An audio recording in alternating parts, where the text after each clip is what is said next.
성도 여러분 안녕하십니까? 데바프티스모 세례에 관하여 두 번째 시간입니다. 지난 시간에 우리는 세례와 관련해서 물의 이미지, 특별히 물의 의미를 가지고 함께 생각을 했습니다. 특별히 첫 번째로 제가 말씀드렸던 물의 이미지는 생명과 죽음이었죠.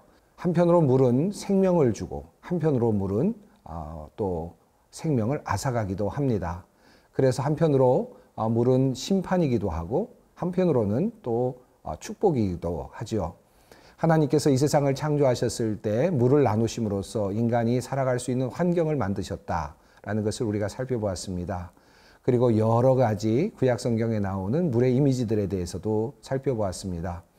지난 시간 마지막 부분에 요단강을 건너가는 이스라엘 백성들의 모습을 우리가 살펴보았는데요. 제사장들이 들어섰을 때, 특별히 법궤를 들고 들어섰을 때 물이 이제 멈추게 되고, 그래서 물이 더 이상 그들의 가는 길을 막지 않게 되는, 마치 이스라엘 백성들이 홍해를 건너서 마른 길로 홍해를 건너갔던 것처럼 그렇게 요단강을 건너게 하시는 하나님의 은혜를 보여주었습니다. 이것이 물이 가지고 있는 또 다른 의미였죠. 어찌 보면 이 이스라엘 백성들은 요단강을 건너감으로써 약속의 땅에 들어가게 되었습니다. 이스라엘 백성들이 약속의 땅에 들어갈 때 물은 멈추어 섰고 그들의 길을 인도해 주었습니다. 물이 만약에 넘쳤다면 그들은 그곳에서 수장될 수도 있었겠지만 그들은 그러한 위험 없이 하나님께서 물을 멈추어 주심으로써 요단강을 건널 수 있었고 약속의 땅에 들어갈 수 있었습니다. 우리가 종종 부르는 찬송 중에 요단강 건너가 만나리라는 찬송이 있죠. 지난번 설교 시간에 제가 말씀을 드린 적이 있습니다. 이 요단강 건넌다라는 말은 이 요한계시록에는 나오지 않지 않습니까? 이 요단강을 건너는 이미지는 바로 여기에 있습니다. 이스라엘 백성들이 약속의 땅을 건너갈 때 요단강 물이 끊어짐으로, 그래서 그 물이 더 이상 그들을 덮치지 아니하므로 약속의 땅에 들어가는 그런 장면을 묘사해 주는 것이죠.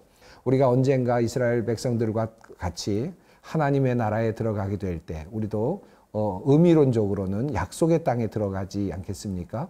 이 하나님의 그 나라, 하나님의 나라에 들어갈 때 요한계시록에 따르면 여러 강들이 흘러가게 되고, 그리고 그 강들을 따라서 수많은 열매 맺는 나무들이 솟아 올라오게 되는데, 그것을 건너가게 될 때 우리는 어쩌면 물이 멈추는 경험을 하게 될지도 모르겠습니다. 우리가 언젠가 경험하게 될 바로 그 날이 아닐까 생각이 듭니다. 저는 종종 이런 생각을 하곤 합니다. 이 물과 관련해서 두 번의 그 물이 멈추는 경험이 있지 않습니까? 이스라엘 백성들이 홍해를 건널 때 그때 물이 한번 멈췄고, 또 이스라엘 백성들이 요단강을 건널 때 물이 멈췄습니다. 그리고 언젠가 마지막 제가 하나님의 나라에 들어가는 그날, 약속의 땅에 들어가는 그날에 물이 멈추는 경험을 나도 하지 않을까, 그런 생각이 듭니다. 그런 기대를 해봅니다. 한 가지 재미있는 사실은 이스라엘 백성들이 홍해를 건널 때에는 먼저 물이 갈라졌습니다. 모세가 손을 들고 있을 때 물이 먼저 갈라지는 경험을 하게 되고, 마른 땅이 드러나는 경험을 하게 되고, 벽처럼 물이 갈라서는 그런 경험을 하게 되죠. 그런데 요단강을 건널 때는 제사장들이 요단강 물을 흘러가고 있는 물 가운데 이제 한 걸음씩 한 걸음씩 그렇게 들어가게 되죠. 그때에서야 물이 이제 끊어지는 그런 경험을 하게 됩니다. 한번 하나님께서 홍해에서 좋은 경험을 하게 하시고는 그 다음에는 조금 더 진전된 하나의 단계, 신앙의 단계를 요청하시는 것 같습니다. 처음에는 물이 완전히 끊어진 후에 건넜는데, 두 번째는 물이 끊어지진 않았지만 제사장과 법궤가 들어섬으로써 물이 끊어지는 경험을 하게 되죠. 우리가 언젠가 하나님의 나라, 이 약속의 땅에 들어갈 때는 아마도 그때는 저 혼자, 제가 죽었을 때, 또 우리 모두가 죽었을 때는 혼자 아마도 깜깜한 밤 같은 그런 곳에 넘실거리는 물 앞에 우리가 아마 서 있지 않을까 하는 생각도 해봅니다. 저 멀리 하나님의 약속의 땅이 보이는데 넘실거리는 물 앞에 서 있는 나의 모습, 어쩌면 그것이 마지막 날 내가 만날 그런 모습이 아닐까 하는 생각도 해봐요. 이것은 그냥 저의 상상입니다. 성경에 나오는 이야기는 아니에요. 그러나 저는 그때 아마도 저의 자신에게 하나님께서 그런 믿음을 요청하지 않으실까. 스스로 그 넘실거리는 그 물 속에 나의 발걸음을 한 걸음 옮겨 디딜 때, 그때 물이 갈라지는, 그리고 약속의 땅까지 마른 땅처럼 펼쳐지는 그와 같은 그 열림, 하나님의 그 약속의 땅으로 우리를 향하여 불러주시는 그와 같은 놀라운 은혜를 경험할 수 있지 않을까, 이런 상상을 저 개인적으로는 하곤 합니다. 우리가 앞서 제가 지난 시간에 말씀드렸던 것처럼 세례를 받을 때 한 걸음 한 걸음씩 물속으로 들어가고 완전히 잠겼을 때 성부와 성자와 성령의 이름으로 세례를 주노라 라는 소리가 들리고 다시 한 걸음씩 한 걸음씩 올라서면서 그러면서 새로운 이름이 불려지고 이는 내 사랑하는 자, 내가 기뻐하는 자라는 하나님의 그 축복의 소리가 들리는 것처럼 어쩌면 우리의 마지막도 그렇게 물속으로 들어설 때 진정한 하나님의 약속의 땅이 열리지 않을까, 그런 상상도 해봅니다. 이렇게 언약궤를 맨 제사장들이 요단강을 건너는 이야기, 이것 굉장히 중요한 재미있는 물과 관련된 이미지이죠. 또 하나 이 물과 관련된 이미지가 있습니다. 제가 지금까지는 생명과 죽음, 넘치는 물, 그리고 부족한 물, 또는 적절한 물이라고 하는 이미지를 가지고 말씀을 드렸습니다만, 또 다른 물의 이미지가 있는데 그것은 나를 살려내는 물, 마치 생수와 같은 물, 이와 같은 물이 또 성경의 이미지 속에 있습니다. 열왕기상 19장 6절 말씀인데요. 엘리야의 이야기죠. 로뎀 나무 아래 누워 자더니 천사가 그를 어루만지며 그에게 이르되 일어나서 먹으라 하는지라. 본즉 머리맡에 숯불에 구운 떡과 한 병 물이 있더라. 이에 먹고 마시고 다시 누웠더니. 여러분, 이곳에 나타나는 물의 이미지는 양이 많지는 않습니다. 그러나 물이 가라고 지쳐있는 한 영혼 엘리야에게, 그리고 정말 지독한 우울감에 빠져 있어서 죽기를 원하고 있었던 그에게 이 한 병의 물은 그를 살리는 물이 되었죠. 그리고 그에게 생기를 주는 물이 되었고 새로운 소명으로 나아갈 수 있는 그런 출발점이 되었습니다. 지치고 힘들었을 때 우리에게 주어지는 그 한 병의 물처럼 이 물의 이미지는 여러 의미를 담고 있습니다. 또 하나 성경에 나오는, 구약 성경에 나오는 또 다른 물의 이미지가 있는데요. 그 물의 이미지는 여러분 잘 아시는 나아만의 이야기 속에 잘 드러나고 있습니다. 열왕기하 5장 10절로부터 11절까지 말씀인데요. 여러분, 나아만의 이야기 속에서, 엘리사를 만난 나아만의 이야기 속에서 우리가 알 수 있는 것은 무엇입니까? 물의 이미지는 무엇일까요? 물은 씻는 의미가 있죠. 나아만이 지금 문둥병을 앓고 있었습니다. 사자를 그에게 보내서 엘리사가 나아만에게 말하죠. 너는 가서 요단강에서 몸을 7번 씻으라. 네 살이 회복되어 깨끗하리라 하는지라 하는 말씀이 있죠. 나아만이 그 이야기를 듣고 노하며 물러가면서 이르죠. 내 생각에는 그가 내게로 와서서 그의 하나님 여호와의 이름을 부르고 그의 손을 그 부위에 위에 흔들어서 나병을 고칠까 하였다 라고 했지만 엘리사는 그렇게 하지 않았고 물에 가서 씻으라고 그렇게 명령을 하였습니다. 그가 7번 이 강에 가서 물로 씻었을 때 그의 나병이 고침을 받았습니다. 이렇게 물의 이미지는 죽이고 또 죽일 수도 있고 살릴 수도 있는 하나님의 심판이며 축복일 수도 있는 양면성을 가지고 있으면서 이 축복의 의미 가운데 생명을 살려내는 의미, 그리고 또 병을 고치는 의미, 그리고 더러운 것을 깨끗하게 씻는 의미, 이와 같은 의미들을 함께 가지고 있습니다. 성경을 보면 구약 성경에 특별히 여러 곳에, 특히 예언서, 선지서에 다양한 곳에 그 물과 관련된 이야기들이 있습니다. 물을 통해서 우리가 물을 얻게 되는 것이 마치 축복인 것처럼 그렇게 묘사되는 많은 그런 성경 구절들이 있습니다. 높은 곳에 거할 자라는 그런 내용의 그 이사야서 33장 15절로부터 16절 말씀이 있는데요. 이런 내용으로 되어 있습니다. 오직 공의롭게 행하는 자, 정직히 말하는 자, 토색한 재물을 가증히 여기는 자, 손을 흔들어 뇌물을 받지 아니하는 자, 귀를 막아 피를 흘리려는 꾀를 듣지 아니하는 자, 눈을 감아 악을 보지 아니하는 자 그는 높은 곳에 거하리니 견고한 바위가 그의 요새가 되며 그의 양식은 공급되고 그의 물은 끊어지지 아니하리라. 이 물, 생명을 이어주는 물, 이 물의 이미지가 이사야서에 나타나죠. 한마디로 말씀드리면 복받은 자, 하나님의 공의를 실천하는 사람들에게 하나님께서는 결코 물을 끊지 않으시겠다. 그에게 생수를 공급해 주시겠다라는 약속을 해 주셨습니다. 이사야서 43장 2절 말씀도 같은 맥락 안에 있습니다. 구원의 약속을 주시는 하나님의 말씀이죠. 야곱아 너를 창조하신 여호와께서 지금 말씀하시느니라. 이스라엘아 너를 지으신 이가 말씀하시느니라.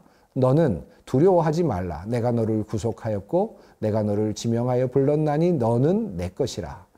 자, 이 말씀 이후에 이어지는 내용이 이렇습니다. 내가 물 가운데로 지날 때에 내가 너와 함께 할 것이라. 강을 건널 때에 물이 너를 침몰하지 못할 것이며 내가 불 가운데로 지날 때에 타지도 아니할 것이요 불꽃이 너를 사르지도 못하리니. 여러분, 이 말씀 속에서도 역시 하나님의 축복의 말씀이 있는데 이 말씀 안에 물이라는 이미지가 나타납니다. 그리고 마치 이스라엘 백성들이 홍해를 건널 때 이스라엘 백성들이 안전하게 건넜던 것처럼, 그리고 이스라엘 백성들이 요단강을 건널 때 그들이 안전하게 건넜던 것처럼 그렇게 내가 물 가운데로 지날 때에 내가 너와 함께 할 것이라. 강을 건널 때 물이 너를 침몰하지 못할 것이다 하는 하나님의 약속이 있습니다. 이사야서 55장 1절 말씀을 보면 앞서 있었던 그 엘리야의 이야기, 물 한 병의 이야기와 비슷한 맥락의 또 다른 물의 이미지가 나타나죠. 목마른 자를 향하여 부르시는 하나님의 음성입니다. 오호라 너희 목마른 자들아 물로 나오라. 돈 없는 자도 오라. 너희는 와서 사 먹되 돈 없이 값 없이 와서 포도주와 젖을 사라. 목마른 자들을 향하여 부르시는 하나님의 음성입니다. 하나님께서는 그들에게 목마른 자들을 향하여 말씀하시기를 돈 없이 값 없이 와서 포도주와 젖을 사라고 그렇게 말씀하고 있습니다. 하나님의 그 축복의 말씀이고 또 목마른 자들을 향한 하나님의 정성스러운 진심 어린 그런 초청이라고 할 수 있겠습니다. 이사야서 58장 11절 말씀에도 비슷한 말씀이 있습니다. 여호와가 너를 항상 인도하여 메마른 곳에서도 내 영혼을 만족하게 하며 내 뼈를 견고하게 하리니 너는 물된 동산 같겠고 물이 끊어지지 아니하는 샘 같을 것이라. 예, 하나님께서 우리를 인도하시는데 메마른 곳으로 인도하시는 것이 아니라 우리를 만족하게 하신다. 그리고 너는 물된 동산 같겠다. 물이 끊어지지 아니하는 샘 같을 것이다. 라는 하나님의 축복의 말씀이 이어지고 있습니다. 이렇듯 다양한 구약 성경 안에 나타나는 여러 말씀 속에서 하나님께서는 물의 이미지를 통해서 하나님의 선택한 백성, 하나님의 선택받은 백성들에게 하나님께서 무엇을 해주실지를 말씀하여 주셨습니다. 너희들이 줄이지 않을 것이고 목마르지 않을 것이고 또 기진하여 힘들었을 때 너희에게 생명의 물을 주어서 값없이 물을 주어서 또 포도주와 젖을 주어서 너희를 살려내겠다고 하는 그와 같은 하나님의 약속들이 여러 곳에 나타나고 있음을 우리가 확인할 수 있게 됩니다. 구약 성경에 나오는 물의 이미지 중에 또 다른 아주 중요한 물의 이미지가 있습니다. 그것은 바로 에스겔서 47장에 나오는 말씀인데 여러분 잘 아시는 내용입니다. 성전에서 물이 나오는 내용이죠. 그 내용은 이렇게 되어 있습니다. 1절은 이렇게 되어 있습니다. 그가 나를 데리고 성전문에 이르시니 성전의 앞면이 동쪽을 향하였는데 그 문지방 밑에 물이 나와 동쪽으로 흐르다가 성전 오른쪽 제단 남쪽으로 흘러 내리더라. 에스겔에게 보여주시는 하나님의 지금 환상이었습니다. 이 성전에 갔는데 성전 밑에서 물이 흘러나오는 모습을 보았죠. 그리고 2절은 이렇게 됩니다. 그가 또 나를 데리고 북문으로 나가서 바깥길로 꺾여 동쪽을 향한 바깥문에 이르시기로 본즉 물이 그 오른쪽에서 스며 나오더라. 성전의 동쪽에서 북쪽에서 이제 물이 스며서 나오는 그런 장면이죠. 그 사람이 손에 줄을 잡고 동쪽으로 나아가며 천척을 측량한 후에 내게 그 물을 건너게 하시니 물이 발목에 오르더니. 자, 4절은 이렇게 됩니다. 다시 천척을 측량하고 내게 물을 건너가게 하시니 물이 무릎에 오르고, 다시 천척을 측량하고 내게 물을 건너게 하시니 물이 허리에 오르고. 5절입니다. 다시 천척을 측량하시니 물이 내가 건너지 못할 강이 된지라. 그 물이 가득하여 헤엄칠 만한 물이요 사람이 능히 건너지 못할 강이더라. 6절입니다. 그가 내게 이르시되 인자야 내가 이것을 보았느냐 하시고 나를 인도하여 강가로 돌아가게 하시기로. 내가 돌아가니 강 좌우편에 나무가 심이 많더라. 그가 내게 이르시되 이 물이 동쪽으로 향하여 흘러 아라바로 내려가서 바다에 이르리니 이 흘러내리는 물로 그 바다의 물이 되살아 나리라. 이 강물이 이르는 곳마다 번성하는 모든 생물이 살고 또 고기가 심이 많으리니 이 물이 흘러 들어가므로 바닷물이 되살아 나겠고 이 강이 이르는 각 처의 모든 것이 살 것이며 또 이 강가에 어부가 설 것이니 엔게디에서부터 에네글라임까지 그물 치는 곳이 될 것이라.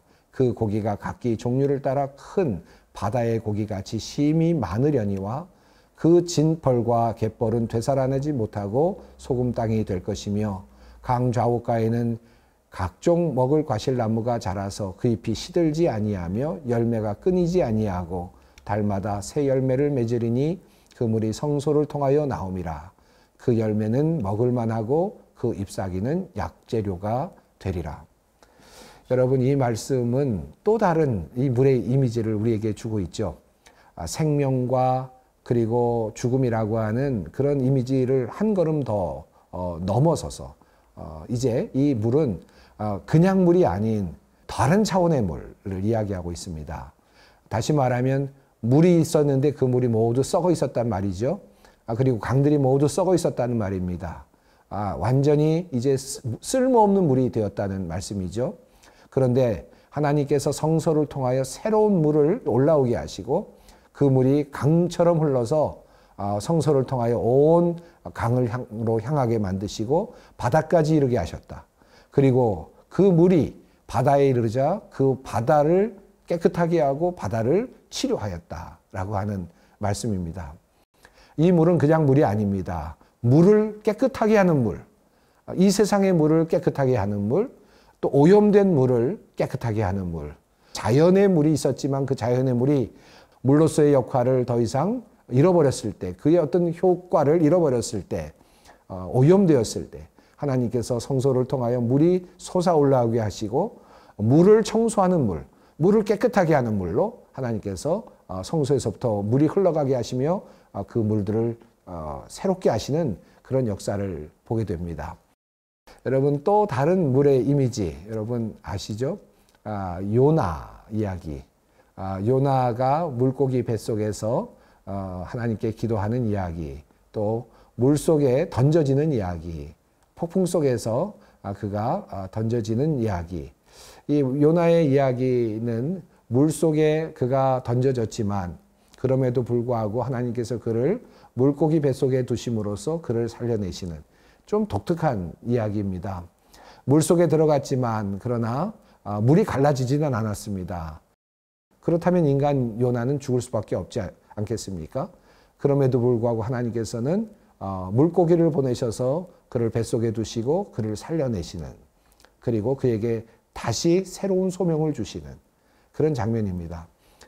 이 요나의 이야기 속에서 한 가지 우리가 생각해 볼 수 있는 것은 요나가 물 속에서 소명을 받았다는 것이고요. 물 속에서 회개했다는 것입니다. 또 하나님께 기도했다는 것입니다. 요나서 2장 3절을 보면 이런 내용이 있습니다. 주께서 나를 깊음 속 바다 가운데 던지셨으므로 큰 물이 나를 둘렀고 주의 파도와 큰 물결이 다 내 위에 넘쳤나이다. 완전히 물에 빠져서 죽을 수밖에 없었던 그곳, 그곳에서 하나님께서는 요나를 부르시고 그에게 새로운 소명을 주시고 그에게 일거리를 주시고 다시 살려내시죠. 그리고 그를 이제 니느웨로 그렇게 보내십니다. 그리고 하나님의 말씀을 전파하게 하십니다. 이 물의 이미지들은 몇 가지 신학적인 그런 내용들을 우리들에게 전해주고 있습니다. 첫 번째로 물은 생명이며 동시에 심판이다. 우리는 물을 통해서 죽음을 경험하고 또 생명을 경험합니다. 하나님께서 주시는 축복도 물 가운데 있고 또 저주도 물 가운데 있습니다. 과도한 양의 물 그리고 부족한 양의 물은 심판이며 인간이 먹을 수 있는 물의 양 그리고 적절한 물은 인간에게는 생명을 의미합니다. 한 걸음 더 나아가서 물은 어떤 의미였습니까? 생수와 같은 물의 생명을 주는 의미에서 한 걸음 더 나아가서 인간을 살리는 물이죠. 꼭 필요한 인간이 살아가는데 없어서는 안 되는 물, 지친 영혼, 지친 육체에게 꼭 필요한 물, 이 엘리야에게 주어졌던 물과 같은 물. 또한 어떤 물이 있었습니까? 나아만과 같은 경우에는 씻어주시는 물, 씻는 물이죠. 그 병을 씻고 그리고 고침을 받는 물. 그래서 이 물의 이미지에는 씻는다는 의미도 있고 또 고친다라는 또 이미지도 있습니다. 한 걸음 더 나아가서 물의 이미지, 성전에서 흘러나오는 물의 이미지는 어땠습니까? 물을 고치는 물, 다른 차원의 물, 생명의 물, 이 물의 이미지가 또 나타나고 있죠. 여러분 오늘 우리가 물의 이미지 두 번째 시간, 특별히 때 밥티스모 두 번째 시간을 지금 보내고 있습니다. 이제 마지막 마무리할 때가 되었는데 여러분 어떻게 들으셨는지 모르겠습니다. 이 물이 가지고 있는 이미지, 성경의 이미지들 안에서 하나님께서 우리에게 주시는 귀한 교훈들 다시 한번 되새겨 보았으면 좋겠습니다. 그리고 한번 여러분의 세례를 다시 한번 되새겨 보면 어떻겠습니까? 여러분이 세례를 받으실 때 여러분에게 흘러 넘쳤던 그 물, 그리고 내가 성부와 성자와 성령의 이름으로 세례를 주노라라는 그런 이름과 더불어 나타났던 그 바로 물, 그것은 바로 우리를 살리는 것이고 그리고 생명을 주는 것이고 우리를 고치는 것이고 우리를 씻는 것이고 우리를 씻어주는 것이고 우리를 새로운 차원으로 이끌어가는 바로 그 물입니다. 다시 한번 이 하나님께서 우리에게 주신 그 세례를 깊이 감사할 수 있는 한 주간이 되었으면 좋겠습니다. 이제 다음 시간에 또 이어서 신약 성경에 나타난 물의 이미지에 대해서 함께 공부하도록 하겠습니다. 감사합니다.